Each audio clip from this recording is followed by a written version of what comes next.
Faire confiance aussi à l'autre. Faire confiance, même si nous avons des formations totalement différentes, des caractères, des éducations complètement différents, l'être humain reste l'être humain. Ne jamais désespérer de l'être humain. Ne jamais désespérer de la communication entre êtres humains.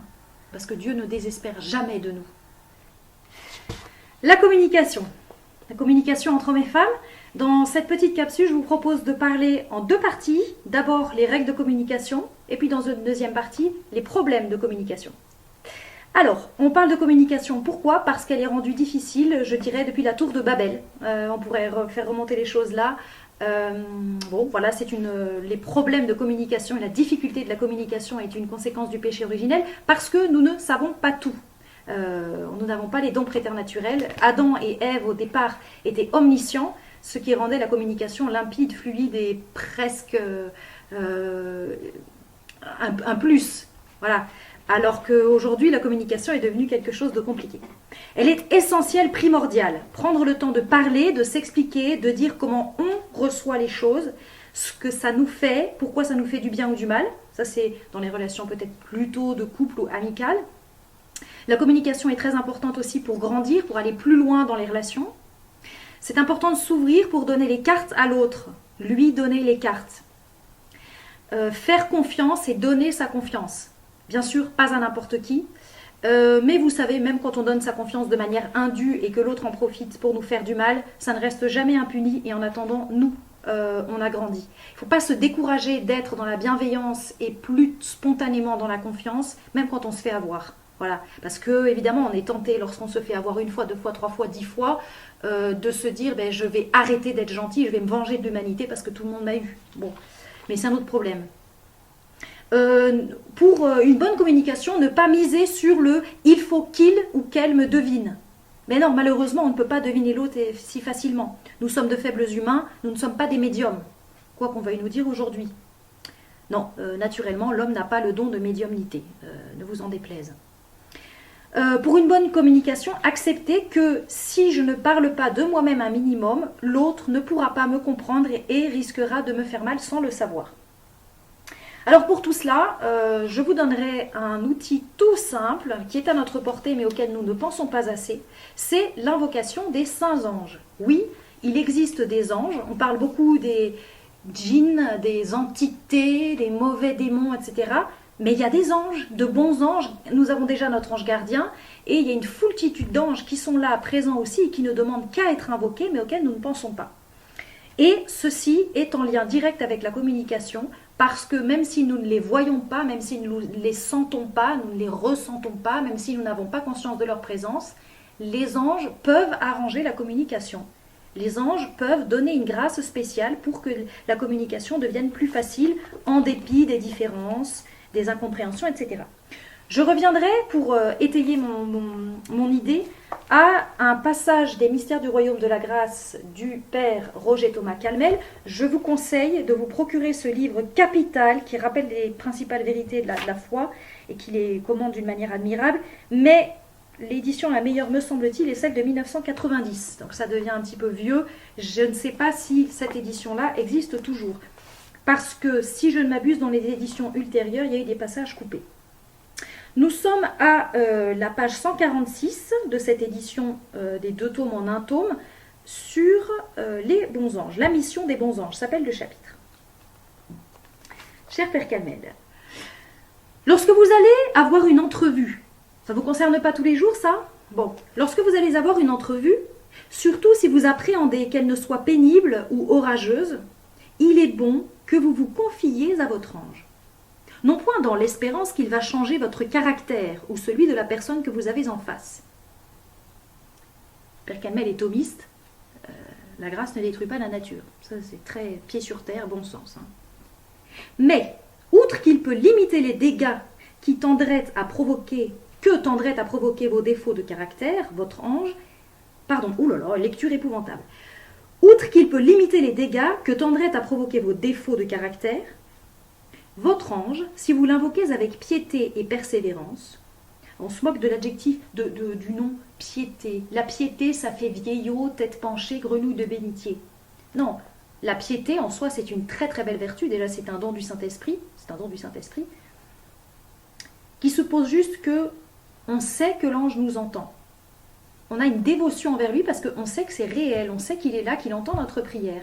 Donc on lui fait confiance, on lui demande cette grâce, mais en ayant vraiment ce mouvement d'âme qui porte à le vénérer, voilà, et avoir confiance en lui. C'est le don de la prière. Hein. Donc, si vous l'invoquez avec piété et persévérance, il ne manquera pas d'inspirer vos pensées et vos sentiments pendant et après cette rencontre, afin que même si elle échoue à un certain plan, elle porte spirituellement du fruit et vous permette de grandir en charité. Vous embarquez-vous pour un voyage? Ayez donc la simplicité d'invoquer votre ange. Non pour obtenir une garantie infaillible contre toute panne et tout accident, mais quand même pour réduire les risques d'accident et de panne, et surtout pour que ce voyage dans lequel ne manqueront sans doute pas les occasions de faire du bien, mais aussi les occasions de pécher, profite en vérité à la sanctification de votre âme et à l'édification de votre prochain. Êtes-vous aux prises avec une question doctrinale particulièrement difficile, tournant et retournant les choses dans tous les sens, multipliant lectures et recherches, sans jamais parvenir à poser la question en termes justes, ni entrevoir la réponse, ni percevoir les arrière-plans, ni saisir le rapport exact avec les vérités révélées? Ça, ce sont les périodes cicéroïniennes du Père Calmet. Eh bien, dans cette peine et ce labeur, pourquoi ne pas vous adresser à ce compagnon lumineux, etc., etc. Donc, il donne des tas d'occasions dans lesquelles invoquer son ange est bon. Mais on mésestime cette pratique, et moi, pour l'avoir utilisée plusieurs fois, avoir pratiqué cette pratique, Marie le pléonasme, enfin, je peux vous dire qu'elle est vraiment efficace. Assez impressionnante d'ailleurs. Après coup, on se dit, ah oui, d'accord, oui, quand je l'invoque, ça fait des miracles. Les anges peuvent vraiment lever des blocages dans la communication. Les miracles sont à la mesure de notre foi. Hein. Vous savez que, comme dit notre Seigneur, si vous aviez un grain de sénévé, si vous aviez la foi comme un grain de sénévé, vous déplaceriez des montagnes. Eh oui, un grain de moutarde, on déplacerait des montagnes. Bon, donc je reviens à la communication. Au début des relations amoureuses, il y a un jeu d'approche. Alors, ce jeu d'approche, c'est le fuis-moi, je te suis. Soit. C'est le jeu des pigeons qui se font la cour. Je ne sais pas si vous avez déjà examiné dans les parcs publics ou voilà. C'est exactement ça. Fuis-moi, je te suis. Bon, personnellement, je vois pas trop l'intérêt de faire semblant de fuir, nanana, mais bon, ça se fait, soit ça se fait naturellement. Attention à ne pas en faire un calcul, à ne pas se dire, je vais faire semblant que j'en ai rien à foutre de lui, comme ça il va me regarder, il va m'écrire, je lui réponds pas tout de suite, alors il va comme ça, il va pas croire que j'ai déjà vu son message, machin, des calculs à ce point-là. Ouais, c'est toujours pareil, les recettes de séduction, moi j'aime pas ça. L'amour, il faut pas qu'il y ait des recettes. Ça, bon, peut-être que j'ai tort de penser ainsi, bon. Mais ça peut même être un outil de manipulation, si vous voulez, pour obtenir ce qu'on veut. On veut avoir telle personne, donc on va faire tout un jeu, tout un calcul très très savamment prémédité pour que l'autre tombe amoureux de nous. Ça peut marcher, hein, je ne dis pas, ça peut vraiment marcher, mais je crois que chaque fois, c'est pas des relations très profondes et durables, ça. Je pense qu'il y a beaucoup de jeux, beaucoup d'amusement, beaucoup de plaisir dans la séduction, oui, tout à fait, mais ce que je crois encore plus, c'est que ça se fait naturellement, sans calcul et d'une manière qui est saine, quoi, d'une manière saine et fraîche, lorsqu'il y a véritablement de l'amour.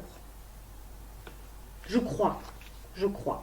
Donc, il n'y a même pas besoin de le calculer. Il y a une certaine espièglerie qui est très attachante, très, très mignonne, très adorable, tout ce que vous voulez. Adorable au sens figuré, parce que bien sûr, on n'adore que Dieu. Moi, je dis ça parce que voilà. Alors, on arrive dans notre première partie. Quelles sont les règles de communication ? Il y aurait énormément de choses à dire. Je ne vais pas reprendre les principes les plus élémentaires du respect, de la politesse, de ne pas se couper la parole, savoir s'écouter, etc. Bon, ça me semble tellement logique que je ne le redis pas. J'ai fait une découverte il y a peut-être 2 ou 3 ans qui m'a vraiment éclairée, qui m'a beaucoup intéressée. C'est le concept de communication non violente.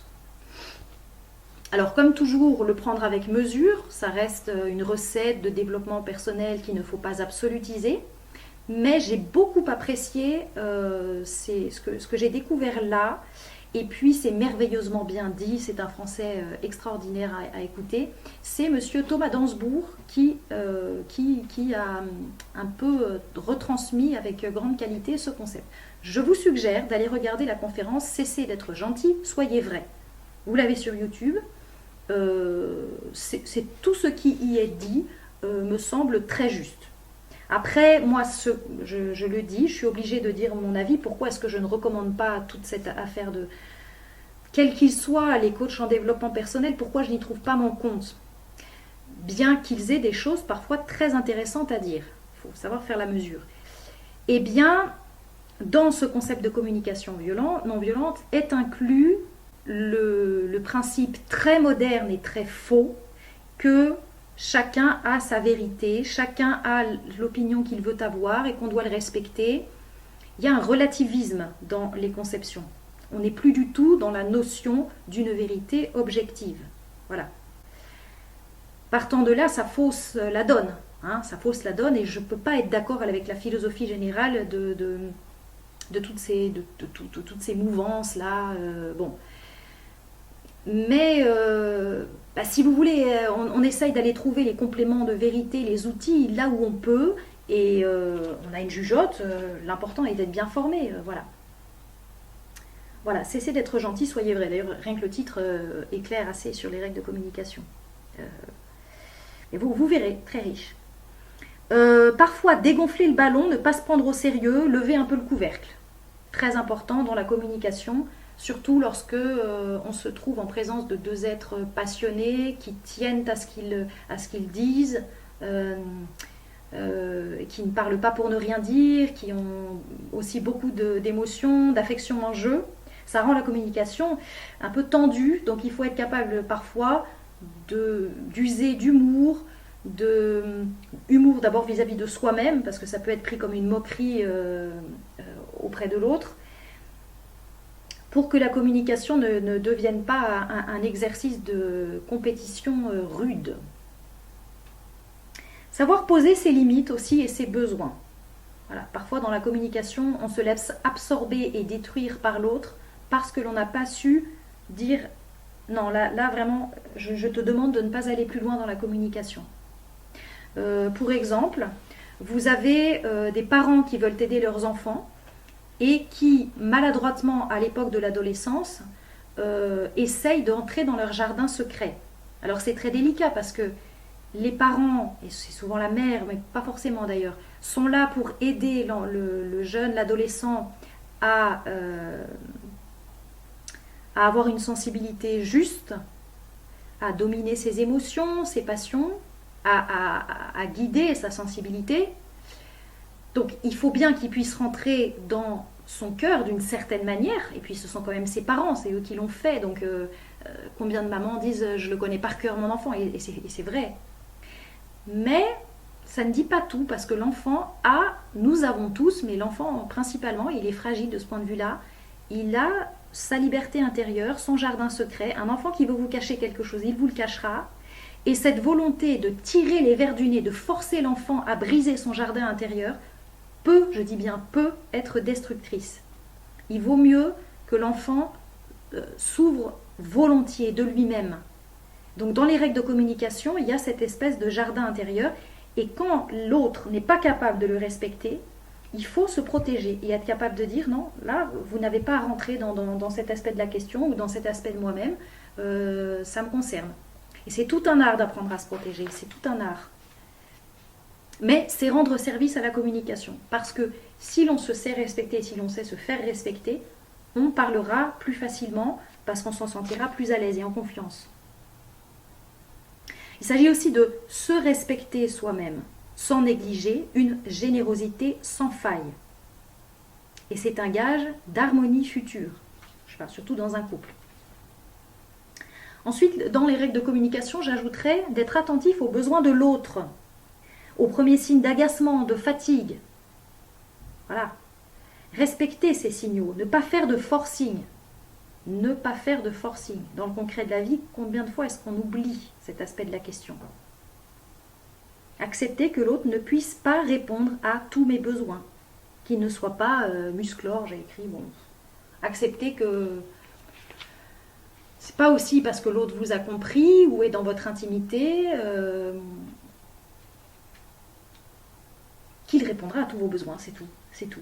Donc ne pas attendre que l'autre résolve tous mes problèmes. La communication n'est pas là pour... c'est pas un deal. Je te parle pour que tu m'apportes toutes les solutions. Non. Faire preuve de patience, être à l'écoute. Il va peut-être falloir beaucoup de temps à l'autre pour s'ouvrir. Dans la communication, bien souvent, il y en a un qui est plus enclin à parler que l'autre. Et c'est une richesse que de savoir ouvrir les cœurs, les aider à se dilater, à exprimer ce qu'ils ont à l'intérieur d'eux-mêmes. Parce beaucoup de personnes souffrent, ont des douleurs enfouies, cachées, qu'ils ont protégées et il le fallait. Mais ils en souffrent parce que ça bout à l'intérieur et ils voudraient pouvoir le partager à quelqu'un d'autre, mais ils n'arrivent même plus, tellement ils se sont mis une grosse carapace dure. Donc là, ça va être le rôle du conjoint, de la conjointe ou de l'ami, d'essayer d'aider l'autre à s'ouvrir, mais de ne pas chercher à jouer le rôle du sauveur, ne jamais forcer, respecter son mouvement d'âme, mais c'est toujours pareil, établir la confiance et surtout la compréhension. Parce que si l'autre se sent véritablement compris et a des gages de ce que s'il s'ouvre, il ne va pas être écrasé, il s'ouvrira plus volontiers et ça lui fera du bien. Ça lui fera du bien. Ça m'est arrivé plusieurs fois d'avoir des gens de très nombreuses fois, d'avoir des gens qui m'ont dit qu'est-ce que ça m'a fait du bien de parler avec toi. Des gens qui se sont ouverts, je ne sais pas pourquoi, on me confie souvent beaucoup de choses, ce qui me touche toujours énormément. Je crois que c'est parce que les gens savent que je suis tellement moi-même, je me sens tellement pas sur un piédestal et j'ai tellement conscience de mes faiblesses et voilà, que je vais jamais les écraser. Je pense que c'est ça qui met en confiance. Puis, bon, voilà, qu'est-ce que vous voulez. Puis c'est dans mon tempérament, hein, c'est reçu, j'y suis pour rien. Dans ce genre de situation, et ça je ne le respecte pas toujours, moi, il faut vraiment se le rappeler souvent, le silence, paradoxalement, est un outil indispensable pour des relations apaisées. Le silence est une marque de respect.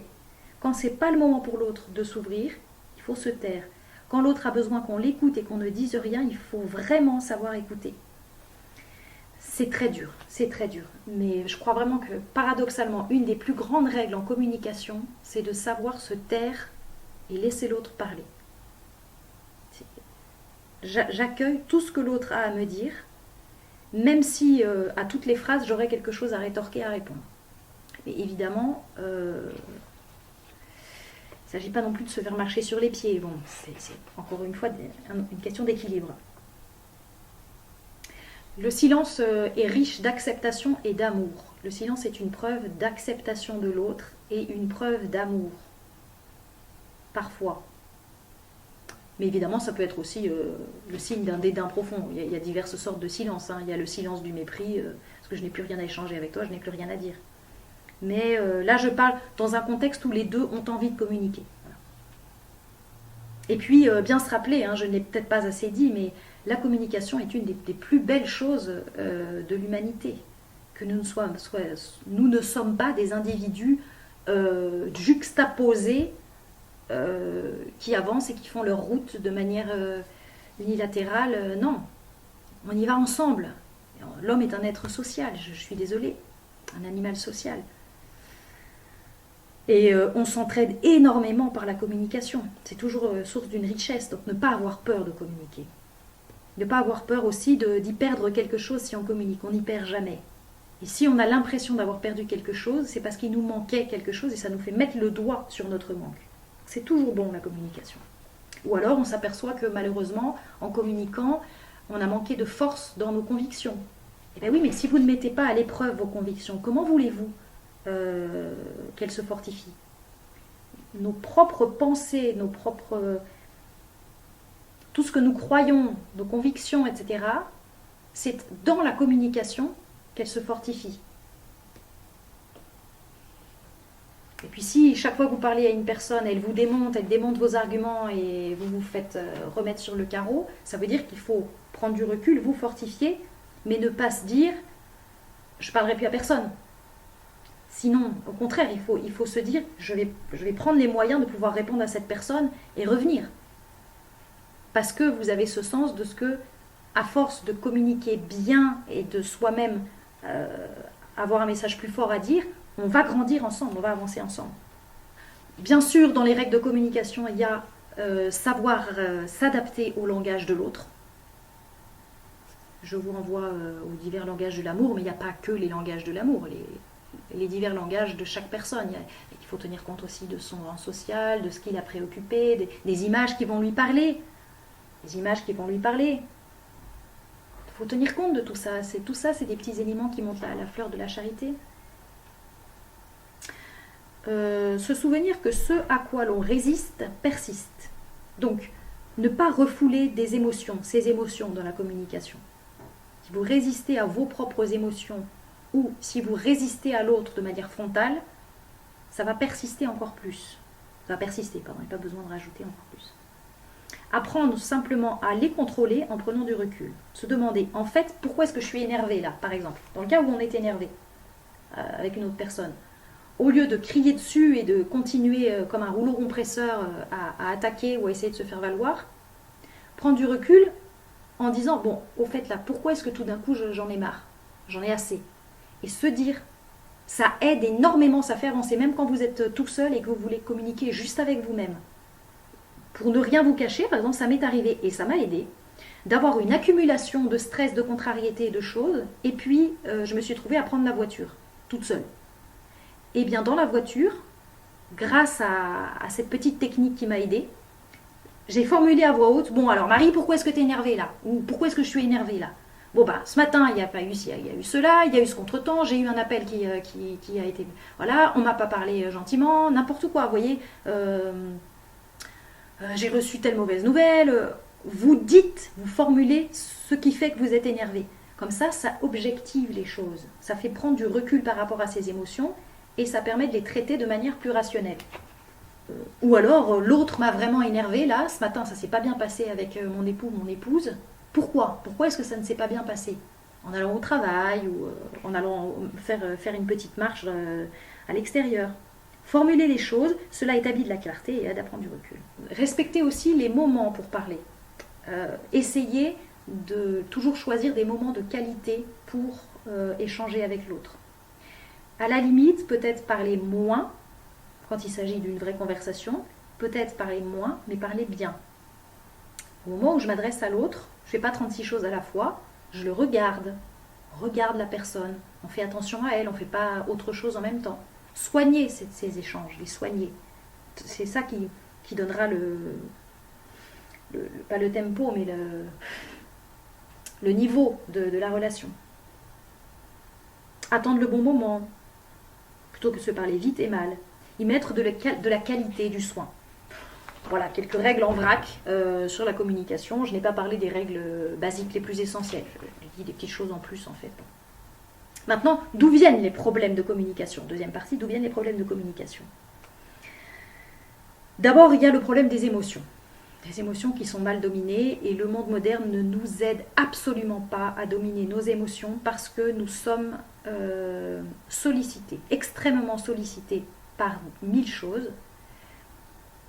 Publicité, flash, la vie moderne est très trépidante. Nous n'avons pas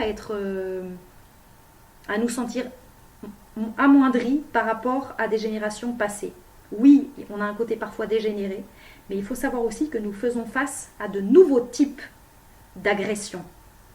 Il y a quelques siècles, on luttait contre le froid, contre la faim, contre les épidémies, voilà, ce genre de choses. Aujourd'hui, on lutte tout autant contre les bruits incessants dans la rue, les notifications bruyantes, les ondes Wi-Fi qui nous agressent, c'est une forme d'agression.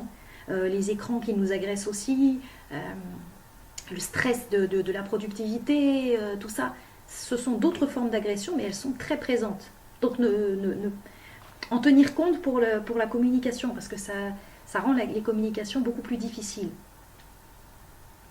Donc, dans les problèmes de communication, savoir se protéger des déclencheurs de pression, appels, SMS, ou dans le cadre d'une famille, les enfants qui crient, les sollicitations extérieures. Essayez de toujours garder une protection intérieure, une cellule intérieure. Ça suppose d'apprendre à prier, à méditer, à être seul, mon âme et Dieu. Ce qui n'empêchera pas d'avoir une vie trépidante. Hein. Les grands saints ont parfois été extrêmement productifs. Regardez une Sainte Thérèse d'Avila. Donc toujours garder une protection intérieure pour pouvoir entretenir l'amour en famille et en couple, qui est comme une sorte de roc de calme, de paix, un roc imprenable, qui fait que, quelle que soit la crise, entre guillemets, à la maison, je parle de crise, mais les sollicitations, les soucis, les imprévus, la presse, bon, maman ou papa, on sente que ça reste un socle fort, solide. Autrement, il y aura des problèmes de communication. Ne pas agir sous l'impulsion d'une émotion négative. Alors ça, c'est très difficile, très très difficile. Et bien souvent, les problèmes de communication viennent de là. On a réagi à chaud, voilà. Et la situation n'est pas rattrapable après. Parce que les mots laissent des traces à vie, hein, surtout les mots des parents sur les enfants. Les enfants sont comme une cire malléable. Les parents ont du poids pour eux. Donc la parole d'un père ou d'une mère ont du poids à vie sur leur mentalité, leur psychologie, etc. Donc, ou les professeurs, même chose. Un professeur qui va être injuste un jour en cours, ou qui va crier juste parce qu'il était sur les nerfs, ou qui va mal noter juste parce que lui était dans une mauvaise humeur, ou bien tout simplement au travail. Une secrétaire qui vous parle de manière épouvantable juste parce que c'est bientôt la pause midi et qu'elle n'en peut plus et la faim, elle va lâcher des mots et vous mettre dans une humeur noire, ou ternir votre journée, juste parce qu'elle a agi elle-même à chaud. Voilà, c'est triste mais c'est ainsi.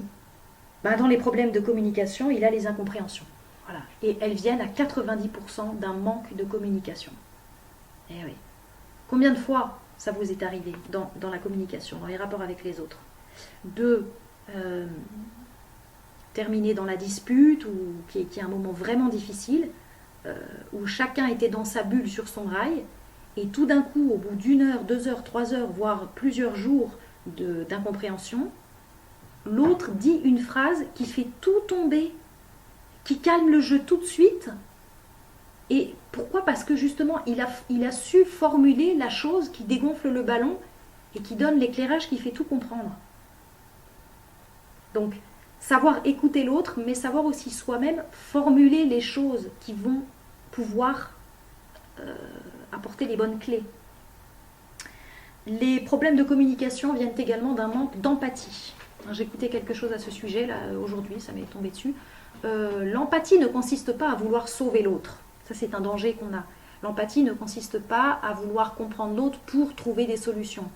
L'empathie, c'est le fait de souffrir de ce dont souffre l'autre, ou d'aimer, ou de se réjouir de ce dont se réjouit l'autre, comme si l'on était en lui. Pathos, je pense. Pascain, souffrir. Épaton, ah oui, ça vient de l'aoriste, épaton, péponta, ouais. Bon, bref, l'empathie, ça vient de là. C'est le fait d'éprouver comme si on était à l'intérieur de la personne. C'est tout. Il s'agit juste de rejoindre l'autre là où il est. De rejoindre l'autre là où il est dans son cœur, dans son état d'esprit. Et beaucoup de personnes ne le font pas parce qu'elles ont peur de perdre leur valeur à elles, leur stabilité, si elles se mettent à la place de l'autre. Eh bien oui, mais si tu veux comprendre l'autre, lui apporter éventuellement ce nouveau regard que tu as, ou le combler, ou correspondre à ce qu'il est en réalité, il faut le rejoindre là où il est, il faut être capable de comprendre sa pensée. C'est ça, beaucoup de bonnes personnes, de très bonnes personnes manquent d'empathie, manquent terriblement d'empathie. Elles vous assènent la vérité. Alors, dans le domaine de l'apostolat, c'est caractéristique. On assène la vérité catholique, boum, c'est comme ça. Très bien, mais est-ce que tu t'es juste mis à la place de l'autre ? Comment lui, il va comprendre ça ? Mettons, on a un esprit réaliste et objectif qui s'adresse à un esprit subjectiviste, pour lequel est relativiste. Il va falloir comprendre que pour lui, quand vous lui dites le mystère de la Sainte Trinité, un seul Dieu en 3 personnes, c'est comme ça, comment est-ce qu'il le reçoit, lui ? Il dit « Ah, tu crois ? D'accord, c'est ta vérité. Très bien. » D'ailleurs, la communication avec quelqu'un qui a l'esprit formé comme ça est vraiment très, très, très difficile. Sans une grâce spéciale, les gens formés depuis la plus tendre enfance comme ça, c'est extrêmement compliqué pour eux. Ils en sont même pas coupables. c'est compliqué. Même si cette formation relativiste et subjectiviste n'est pas conforme à la nature des choses, ils sont entre guillemets déformés depuis le début. Alors je vais choquer beaucoup de personnes là. Je vais perdre la moitié des abonnés, mais j'en ai pas grand chose à faire. Hein. D'ailleurs, de manière très surprenante, j'ai des abonnés qui ne sont pas du tout d'accord avec ma vision des choses et qui suivent quand même. Ben oui, parce qu'eux se disent, c'est sa vérité à Marie, donc on écoute, c'est intéressant, voilà. C'est drôle, hein, c'est très amusant. Mais bienvenue à vous, il n'y a pas de problème, parlons. Et parfois on a l'impression que vraiment on est sur des planètes différentes, quoi. C'est triste, hein. Mais faire confiance aussi à l'autre. Faire confiance, même si nous avons des formations totalement différentes, des caractères, des éducations complètement différents, l'être humain reste l'être humain. L'être humain reste l'être humain. Je suis désolée. Ne jamais désespérer de l'être humain. Ne jamais désespérer de la communication entre êtres humains. Jésus-Christ n'a désespéré de personne. Jésus-Christ est mort sur la croix pour tous, tous, tous. Ça veut dire que si chaque homme voulait se sauver, il aurait amplement, de manière surabondante, gagné sur la croix de Jésus les grâces pour se sauver et pour adapter son intelligence à la foi. Donc, ne jamais désespérer d'un homme, parce que Dieu ne désespère jamais de nous. Sauf de quelqu'un qui, si vous voulez, le chemin reste bloqué tant que la personne vous dit non. Tant que la personne vous bloque la porte, il ne faut pas chercher à rentrer, elle vous bloque la porte. Ça, c'est une des choses qui m'a le plus fait souffrir dans ma vie, c'est que j'ai essayé de continuer à communiquer par charité, par amour, avec des gens qui ne voulaient pas. Ils ne voulaient pas de mon message, ils ne voulaient pas communiquer. Moi, j'avais beau être dans la bienveillance, oui, mais j'en veux pas de ta bienveillance. Ah, très bien. Il faut l'accepter, il faut être capable d'arrêter avec ces gens-là, parce qu'autrement, on se fait énormément souffrir. Bien prendre en compte le fait que dans la communication, la violence, on est dans les problèmes de communication, il y a souvent beaucoup de violence dans la communication. La violence est l'expression d'une souffrance qui n'est pas entendue. Donc, avant de vous dire « Ah, t'es insupportable, t'es en colère, t'es pas content », chaque fois, essayez de vous dire « Pourquoi est-ce qu'il est violent là ?» Si chacun, lorsqu'il voit de la violence, ou bien un ton qui monte, des cris, une attitude un peu impulsive, si chacun l'autre, si les autres se disaient chaque fois, qu'est-ce qu'il a mis dans cet état-là? Pourquoi est-ce que là, il est en colère? Ça réglerait énormément de choses. Parce que bien souvent, la personne qui vous exprime de la violence ne l'exprime pas contre vous. Ça peut être bien souvent un appel au secours masqué. Ça peut être bien souvent l'expression d'un ras-le-bol dans sa propre vie. Et la personne n'arrive plus à le contenir, donc elle ne peut plus faire qu'une chose, c'est être dans la violence ou ne plus se contrôler. Mais dans ces cas-là, c'est bien difficile, hein, mais ne pas le voir comme un agresseur, un ennemi, mais plutôt comme quelqu'un qui a un besoin pas entendu. Alors attention, c'est pas forcément à vous de combler ce besoin. Hein. On n'a pas solution à tout, et puis si c'est que cette personne, mettons, c'est un mari alcoolique, il devient violent parce qu'il n'a pas bu tout l'alcool qu'il lui fallait, ou bien parce que l'alcool lui a fait monter en violence. Le fait de savoir qu'il est violent pour cette raison, ça va déjà vous aider à prendre un certain recul, parce que vous allez vous dire, bon, je parle de situations dramatiques, hein, j'espère que ça ne vous arrivera jamais, mais ça peut arriver malheureusement, et il y a beaucoup de couples qui vivent cela. Bon. Donc se dire, il est sous l'effet de l'alcool, ça va vous faire le regarder autrement. Vous allez le voir là comme quelqu'un qui n'est pas dans son état normal. Vous voyez, ça c'est très très important. La personne qui est dans des violences dues à l'alcool ou à des drogues, des choses comme ça, il n'est pas dans son état normal. Donc bien se dire, là, tout ce qu'il fait, tout ce qu'il dit, s'il était juste dans un état normal, il ne me ferait peut-être pas tout ça. Déjà, rien que ça va vous aider à un peu prendre un recul et ne pas vous laisser atteindre outre mesure. Après, ça peut être des violences dues à des blessures d'enfance, etc. Et là, c'est très compliqué parce que vous ne pouvez pas curer, vous ne pouvez pas être le curateur d'une personne qui a souffert dans son enfance. Vous ne pouvez pas, à moins d'être vraiment la personne choisie qui l'aide à cheminer, etc., qui a la carrure pour ça, la formation pour ça. C'est pas évident, il faut pouvoir. Mais voilà. bien se rappeler cette phrase. La violence est l'expression d'une souffrance qui n'est pas entendue. Moi, j'absolutise cette phrase. Je pense que toute violence est l'expression d'une souffrance. Après, ça ne veut pas dire que c'est pas coupable. Hein. Ça peut être que la personne n'a jamais appris à se maîtriser, donc elle passe sur vous ses nerfs, c'est comme ça.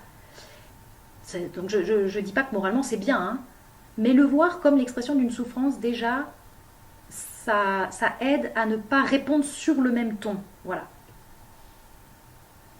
Je prends l'exemple d'Achille dans l'Iliade. L'Iliade que j'ai lu, relu, fait traduire du grec au français de nombreuses fois. C'est magnifique, hein. On est probablement 8 siècles avant Jésus-Christ. Homère, bon, c'est sans doute pas une seule personne, Homère,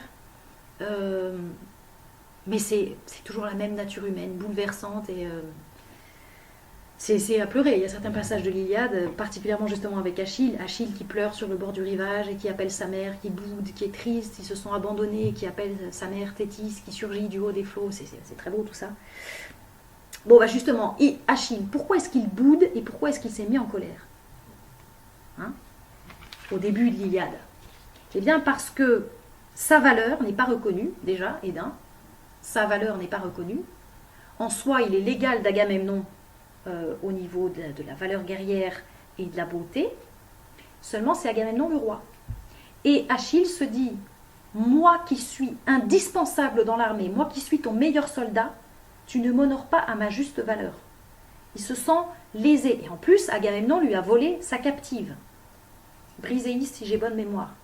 Alors là, qu'est-ce que vous voulez, il se sent vraiment lésé, victime d'une injustice. Parce que Agamemnon, le roi de Grèce à l'époque, use de son influence, de son pouvoir. Donc ça met en colère Achille parce qu'il n'est pas reconnu à sa juste valeur et n'a pas la place qui devrait lui revenir. Vous voyez comment, en remontant à la cause des colères, on peut peut-être remédier aux choses. Et il faut essayer de remédier aux colères des autres. La violence de l'homme vient de ce qu'il ne s'est pas senti à la hauteur, bien souvent. Bien souvent, la violence d'un homme, lorsque ce n'est pas l'effet d'une drogue ou de quoi que ce soit, la violence d'un homme vient souvent de ce qu'il n'est pas reconnu à la hauteur, à sa hauteur.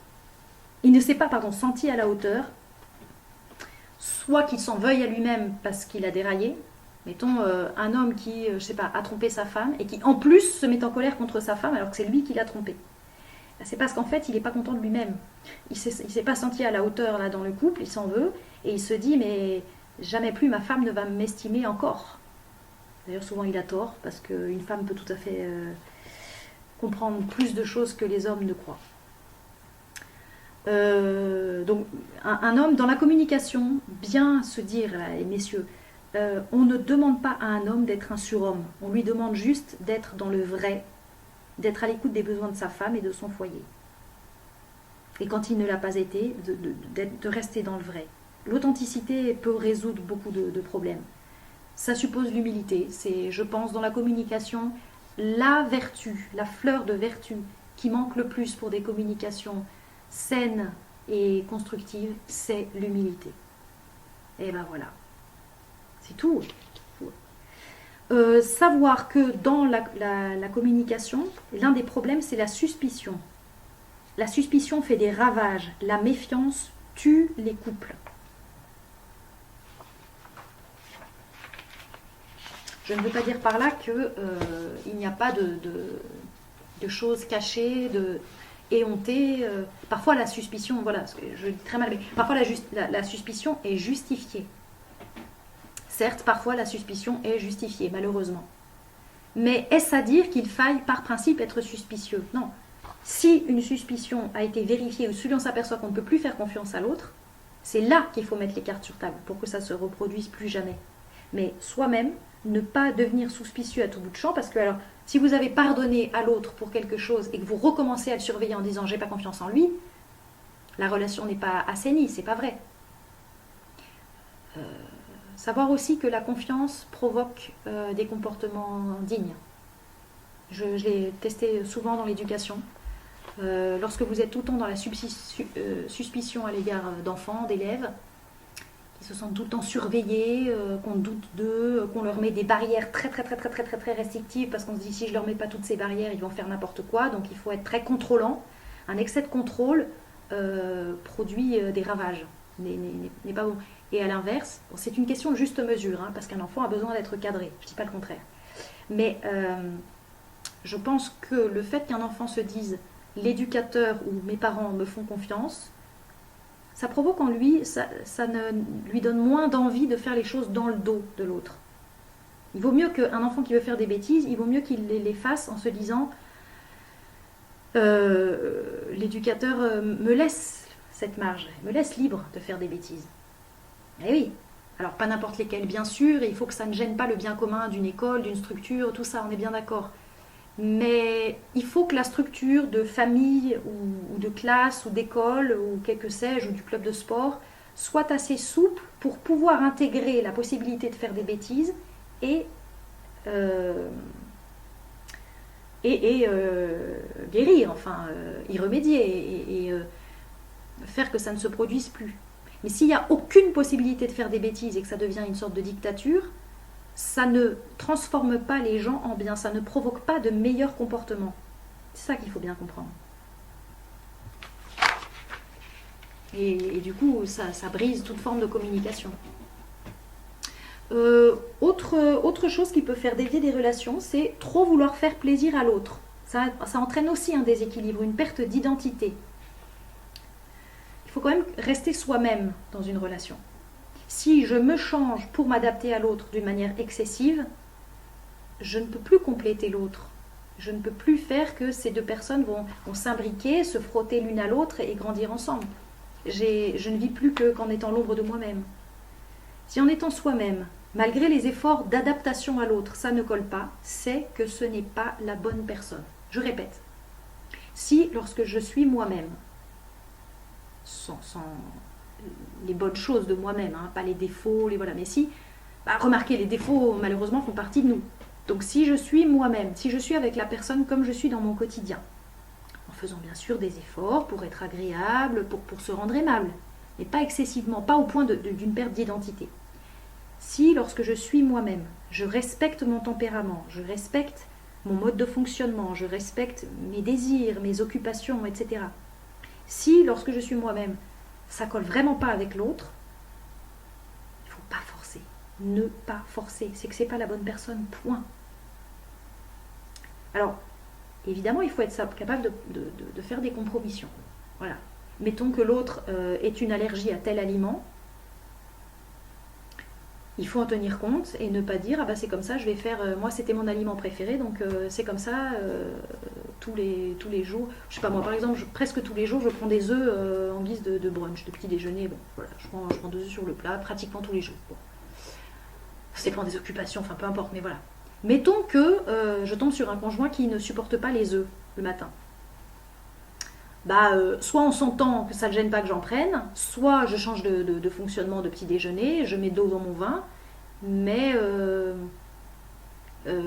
si vous voulez, il faut voir jusqu'où je peux m'adapter à l'autre et faire en sorte que la vie soit plus agréable pour lui, et jusqu'où moi ça finit par être une perte d'identité et trop difficile pour moi de m'adapter à l'autre. Mettons que 2 êtres qui aiment la communication entrent en contact. Chose possible, hein, ça arrive. Mettons un homme qui aime beaucoup rayonner dans des conférences, des vidéos, et il rencontre une femme qui est pareille. De 2 choses l'une. Soit les deux aiment ça et trouvent que c'est très bien que les autres, etc. Et ça ira bien. Soit l'un des deux a envie d'être le seul à rayonner. J'ai connu un couple comme ça. Malheureusement, ça s'est terminé par une rivalité.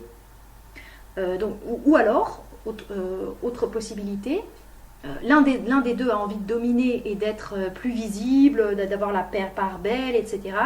Et dans ces cas-là, il va forcer l'autre à moins parler, à moins communiquer, parce qu'il veut avoir le monopole du charisme, voilà. Dans ces cas-là, ça ne peut pas coller. Ça ne peut pas coller, parce que là, il n'y a rien de pécamineux, ça correspond à la nature des choses. Chacun a une nature comme ça de communicant et de rayonnant, voilà. Vous comprenez ce que je veux dire? Mais il n'y a pas de règle. Il n'y a pas de règle dans ce domaine, il faut voir concrètement comment ça se passe. Dans les cas où ça ne passe pas, malheureusement, parce que on n'est pas tombé sur la bonne personne, ne pas hésiter à laisser aussi l'autre en face de soi-même pour résoudre ses problèmes. Ce sera un service à lui rendre. Ça arrive que deux êtres en soi soient faits pour s'entendre, mais l'un a cheminé, l'autre n'a pas cheminé. Ça peut arriver. Dans ces cas-là, c'est pas le moment. Parce que le conjoint, ou même dans une certaine mesure l'ami, ne sont pas là pour résoudre les problèmes à votre place, pour servir de thérapeute ou de grand frère, grande soeur ou je ne sais quoi. À la limite, entre deux amis peut-être, ça peut arriver, mais toujours c'est à soi-même de se dire qu'est-ce que je fais avec telle difficulté de ma vie.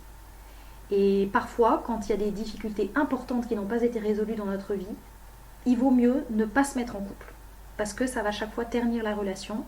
Et l'autre va se trouver dans la situation où il doit résoudre les problèmes que l'individu n'a pas résolus. Et c'est pas son rôle. C'est pas son rôle. Si je me mets en couple et que je m'aperçois que l'autre il a besoin d'une béquille permanente et je l'aide à être lui-même, je l'aide à être quelqu'un de bien, ça va pas marcher. Ça va pas marcher. C'est encore une fois le fait de se mettre en couple, c'est la cerise sur le gâteau. C'est une sorte de cerise sur le gâteau. Parce que si on se met en couple en disant bon ben cool, ça va se résoudre si je suis en couple ou je sais pas gagner ma vie tout seul, je sais pas subsister, j'ai besoin de papa-maman pour vivre, mais bon, si je trouve quelqu'un de riche, ça va être cool. Ah, mais là, c'est très mal parti, hein, très très mal parti. C'est pas des bonnes bases, ça, ce sont pas du tout des bases saines. Donc, ne pas hésiter à laisser l'autre face à ses propres problèmes non résolus. Je répète 40 fois la même chose, désolé. Le problème majeur, me semble-t-il, c'est qu'on laisse s'accumuler les non-dits et cela pourrit de l'intérieur. On ne crève pas les abcès. On espère que ça va se résoudre tout seul sans aborder le problème. Erreur. Mettre les cartes sur table serait au contraire salvateur, même si ça passe par un moment peu agréable.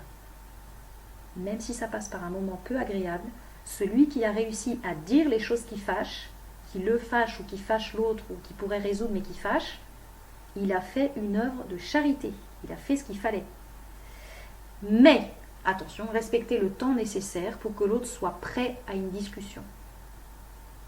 Tout un équilibre difficile à tenir. Il ne faut pas que ça traîne indéfiniment. Voilà. J'en ai fini pour ce que j'avais à vous dire sur la communication. Toujours revenir à... Ah oui, ce qui est très bon aussi pour une communication épanouie, je finirai par là, en guise de conclusion. Un couple ou une relation quelle qu'elle soit ne se réduit pas à deux personnes. Ça ne se passe pas à deux, ça se passe à trois. C'est-à-dire, je m'explique. La relation, les échanges, la communication seront fructueux et épanouissants si l'autre n'est pas ma seule source d'enrichissement.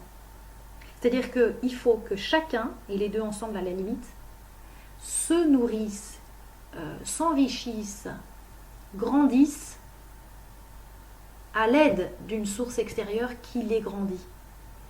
La source idéale étant bien sûr Dieu, la vie spirituelle, la prière. Un couple qui prend le temps de prier, où chacun prend le temps de prier, d'avoir ses moments seuls avec Dieu, c'est très beau et ça peut faire des unions très belles, très fortes. Parce qu'après, quand chacun revient enrichi de sa vie intérieure, de sa spiritualité, de ses lectures aussi, je parle au plan surnaturel, mais c'est vrai aussi au plan naturel, là, le couple aura une bien meilleure communication. Parce que chaque fois, on ramènera dans la communication à deux des éléments extérieurs dont on va faire la synthèse à deux, par exemple. Je crois que ça, c'est quelque chose de très bien dans la communication. C'est pas dans ce sens-là, c'est une sorte de triangle ou de cercle vivant qui fait que chacun ramène les choses et fait grandir, et tous les deux en parlant des choses extérieures dont on s'est nourri et en apportant à l'autre une paix intérieure renouvelée dans la solitude ou des choses comme ça, on va grandir. Donc j'en profite aussi pour dire cet élément dont je n'ai pas parlé. Pour une communication saine, il faut impérativement que chacun ait ses temps de solitude. Qu'il ait ces petits moments de ressourcement. Merci à Damien qui m'a parlé de la nécessité, particulièrement pour un homme, mais c'est vrai aussi pour une femme, d'avoir ces moments de ressourcement où il décompresse, ou par exemple ça va être tout simplement lire le journal, ou ça peut être plus relevé, mais n'importe quoi, mais laisser à l'autre son petit coin, ses moments de ressourcement propre et respecter que bon bah lui il a besoin de regarder le match de foot. C'est pas très relevé mais pourquoi pas. Bon bah voilà. Il a besoin par exemple de lire un chapitre tous les jours en marchant ou dans son fauteuil. Elle va avoir besoin de faire n'importe quoi. Du piano, c'est pas n'importe quoi ça. Elle a besoin de sa petite demi-heure de piano par jour pour être épanouie, pour exprimer sa partie artistique. Voilà, ça ce serait mon cas dans l'idéal. Voilà. Mais j'ai pas de piano pour l'instant, donc de chanter ou prendre le temps d'écouter de la belle musique ou bien faire de la calligraphie ou n'importe quoi, enfin tout ça. C'est important de laisser à l'autre son petit terrain, son petit espace à lui où il refait sa petite cellule intérieure. Voilà. Donc la prochaine fois, sujet très délicat, on va voir comment les relations hommes-femmes et tout ce qui concerne l'homme et la femme ont été abîmées par la dépravation des mœurs et toutes les conséquences de tout ça. Je ne m'étendrai pas trop longuement, mais je vous enverrai vers des choses qu'il faudra vous-même approfondir par la suite. Merci pour votre attention.